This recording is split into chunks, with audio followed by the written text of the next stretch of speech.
Prime Directive existed for a number of reasons, but its main purpose was to ensure that alien species were technologically and intellectually advanced enough before joining the galactic community, and to protect them from the influence of more advanced societies who could take advantage of them. However, although humanity adopted these high standards for first contact, other species outside of the Federation were less concerned with cultural contamination of pre-warp societies.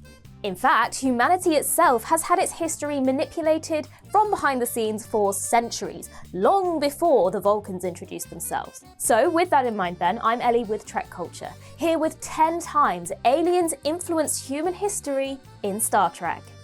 Number 10. Quinn's undercover work on Earth. The Q, who later became known as Quinn, appeared in the Voyager episode Death Wish. Formerly a respected philosopher among his people, the Continuum later exiled him, and in the 21st century imprisoned him in a comet for trying to end his own life. He remained trapped there until Voyager finally discovered him and freed him hundreds of years later. Once freed, Quinn requested asylum on Voyager, and Janeway was forced to hold a trial to decide if they should grant him his request, effectively allowing him to die as he wished. In an effort to prove the higher purpose of Quinn's life to Janeway, Q showed her 3 examples of humans throughout history who were helped by him. One of history's greatest scientists, Isaac Newton, a famous musician, Maury Ginsburg, and the Enterprise D's first officer, William Riker. Newton was apparently inspired to write his equations of gravity after Quinn caused an apple to fall on his head. Ginsburg was able to make it to the famous and historically important Woodstock Festival because of his help,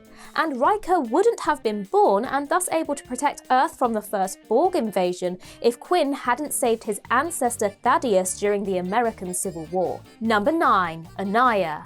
In the Deep Space Nine episode The Muse, a mysterious woman named Anaya arrived at the station and offered to help Jake Sisko with his book. He was dealing with some serious writer's block before she arrived, but afterwards became overwhelmed with new ideas and quickly worked himself into exhaustion. After Jake got a nosebleed and collapsed at the Replimat, he was taken to the infirmary, where Bashir found that his brain was on the verge of total synaptic collapse. The crew soon learned that Anaya is a being of pure energy that feeds off the brainwaves of creative people. By activating their full creative potential, she was able to extract their energy and prolong her own life, killing her victims in the process. She defended herself by saying that although the victims would die, they would be immortalized through the works of art they created with her intervention. Jake Sisko was able to survive the ordeal when Anaya was exposed and fled into space, but her other victims from the past include a ton of famous creatives from history, including the Earth poets Catullus and John Keats. So actually there is no way of telling how many of Earth's greatest works of art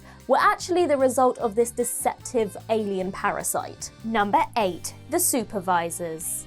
The Supervisors are highly skilled agents directed by powerful time-traveling beings. These travelers use the Supervisors to watch over the grand tapestry of history. Now, while their true end goal is mysterious, they step in only at key moments, usually to protect others when all other options fail. The original series episode Assignment Earth first introduced us to a supervisor, the human Gary 7, who worked to prevent a nuclear apocalypse on Earth in 1968. Decades later, we saw a second supervisor in Star Trek Picard, the Romulan Talon, who was tasked with protecting René Picard, an extremely important historical figure related to Jean-Luc Picard. It wasn't until the second season finale Farewell that we learned that the supervisors were actually controlled by the Travelers, who Wesley Crusher left with to explore space and time in the Next Generation episode Journey's End. So far, Gary 7, Talon, and Kore Sung, who was recruited by Wesley in Farewell, are the only supervisors we've seen in Trek. But it's not unreasonable to assume that there are plenty more working across Earth and other planets throughout history. Now, that scene with Wesley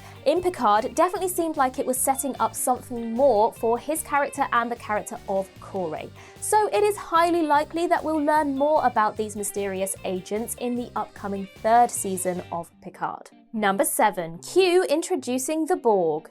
Q has always had a vested interest in testing and sometimes even protecting humanity. The Next Generation finale, All Good Things, and the second season of Star Trek Picard make this incredibly clear. Because of this, it's reasonable to assume that Q was trying to help humanity by introducing them to the Borg in the Next Generation episode Q Who. He hurled the Enterprise D to the other side of the galaxy, claiming that he wanted to show them that the Romulans and Klingons were inconsequential compared to the horrors that awaited them in the Delta Quadrant. Without his interference, Starfleet probably wouldn't have had as much time to prepare for the eventual Borg invasion of Earth, and the collective would have just taken them by surprise, assimilated the planet, and then eventually the entire Federation. Now, while most of Q's appearances probably would count as an alien interfering with human history, this is the most consequential thing he ever did. Number 6. Vulcans introducing VELCRO.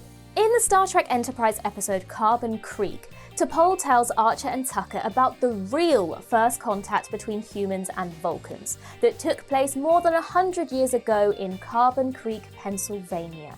In 1957, one of T'Pol's ancestors, Tamir, along with 3 other Vulcans, was secretly observing the launch of Sputnik 1, humanity's first ever satellite, when their ship was forced to crash land in Carbon Creek, killing their captain and stranding the remaining 3 on Earth. They waited for a passing Vulcan ship to rescue them, but after a few days they began to starve. Strongly opposed to killing animals to eat, they decided to head into town where they posed as humans and started working jobs like plumbing and mining to buy food. Eventually, their signal was picked up and a Vulcan ship set course to rescue them. Now, they would have been able to leave with 0 cultural contamination until, right as they were leaving, a gifted boy named Jack, who Tamir had developed quite a bond with throughout her stay, told her that he wouldn't be able to afford to go to college like he planned to.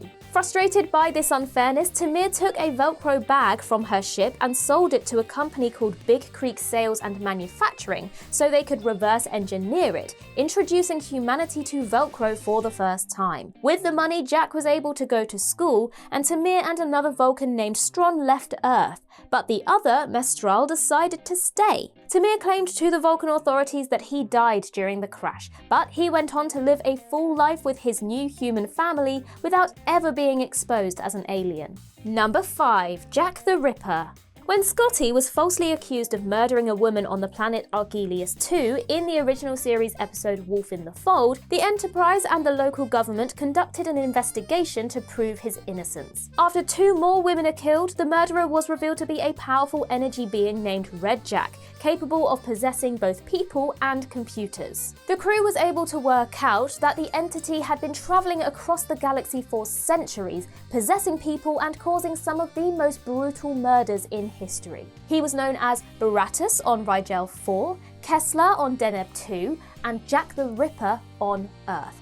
Now, of course, Jack the Ripper was the name given to the real-life, unidentified serial killer of women in 19th century London. Perhaps one of the most feared mass murderers of all time, Jack the Ripper became feared across the country for the sheer number of killings, but also how gruesome they were. Far more gruesome than anything we saw in this episode. Now, according to this episode, the entity was also responsible for many more killings across Earth and also Mars at one point, before leaving the planet and finally ending up on Argelius 2. Number 4. KUKULKAN. KUKULKAN in real life was a feathered serpent god originating from several Mesoamerican cultures. He was known as a creator god and the bringer of wind, rain, storms, and life. Star Trek the Animated Series episode How Sharper Than a Serpent's Tooth decided to go full ancient aliens with the legends of KUKULKAN, making him into a powerful alien entity that visited many cultures in Earth's history, instructing them to build a bunch of temples, monuments, and forms of agriculture with the end goal of creating a city that would eventually be used as a signaling device to contact KUKULKAN, letting him know that it's time to return. In an interview with Trekspertise, Russell Bates, the writer writer of this episode and a Kiowa Native American, said that he wrote this story to reverse the stereotypes that the beautiful Native American structures found across the continent were not actually built by the natives. Now, at the time, this was a pretty popular opinion. Because of how sophisticated these structures were, they couldn't have been built by that society and must have therefore been built by other societies. So Bates flips the script by showing us that, in fact, all of humanity's historical wonders were actually created by a Native American god. In the episode, KUKULKAN, tired of waiting for the signal, sent a probe to Earth to investigate and found that he had been largely forgotten. Angered by this, he captured members of the Enterprise's crew and threatened to trap them inside simulated realities of his design before being outsmarted and defeated. Number 3. The Roswell Incident. The Roswell Incident is probably the most famous real-life UFO controversy in American history. In 1947, a substantial amount of debris was found in Roswell, New Mexico, and it didn't take long for the public to speculate that this must have been from outer space. The debris was ordered to be taken to Fort Worth Army Airfield as soon as the military became aware of it, and that only furthered speculation that this was some sort of government cover-up. But to this day, the American government still maintained that the debris came from a nuclear test surveillance balloon for a top-secret project. In the Deep Space Nine episode Little Green Men, we learned that the debris actually did come from outer space. Specifically, a crashed Ferengi shuttle containing Quark, Nog, Rom, and Odo, who were accidentally sent to Earth's past. They were sent to a heavily guarded military base and interrogated before escaping and returning to the future with the help of some compassionate humans who didn't want them to be experimented on. Now, these events were obviously covered up by the military, but that didn't stop Odo and the 3 Ferengi from starting one of the most famous UFO conspiracy theories in history. Number 2. The Salem Witch Trials. The animated series episode The Magics of Magus 2 is an absolute trip. The Enterprise somehow reached the center of the galaxy, much like in Star Trek V The Final Frontier, except instead of the mythical planet Shakari from that film, they instead found the entrance to an alternate reality where magic replaced science. As they arrived, they were greeted by a horned satyr-like man who was later revealed to be the actual Lucifer from Earth's legends. Apparently a member of the alien species the Megans, magical creatures who visited Earth throughout its history but were always treated poorly. When they arrived and showed off their powers, evil humans wanted to control them for their own purposes, and when they refused, these humans taught others to fear and hate them as devils. They later arrived in Salem, Massachusetts, where they this time decided to hide their powers. Unfortunately, their secret did end up becoming revealed, and they ended up burning as witches in the Salem Witch Trials. Eventually, after Kirk decided to show compassion to Lucifer himself, the Megans were convinced that humanity had changed since those times and agreed to forgive them. Number 1. The Greek Gods. Much like the religious figures of KUKULKAN and Lucifer, the Greek gods were discovered by Kirk's crew to be powerful, highly intelligent aliens who had visited Earth throughout humanity's history. In the original series episode Who Mourns for Adonis, the Enterprise discovered their homeworld, Pollux 4, where at that point only Apollo remained. According to Apollo, he and the other Greek gods visited Earth about 5,000 years ago seeking followers. For their species, adoration and worship were as important as food. They eventually became acquainted with the people of early Greece and were quickly declared gods because of their seemingly magical abilities. Powers that apparently came from an extra organ in their chest that was able to control energy. These aliens remained on Earth until one day they found that they had been largely forgotten and people were no longer worshipping them. So they left and returned to Pollux 4. On their homeworld, there was no one to love them, and so they decided to abandon their corporeal bodies and, as Apollo put it, spread themselves upon the wind, thinner and thinner until only the wind remained. Although Apollo actually chose to remain in his physical form, believing that one day humanity would worship him once again, and that he'd be able to find a human woman to rule by his side as his queen. And that concludes our list. If you think we missed any, then do let us know in the comments below. And while you're there, don't forget to like and subscribe and tap that notification bell so you never miss a Trek Culture video again. Also, head over to Twitter and follow us there, and I can be found across various social medias just by searching Ellie Littlechild.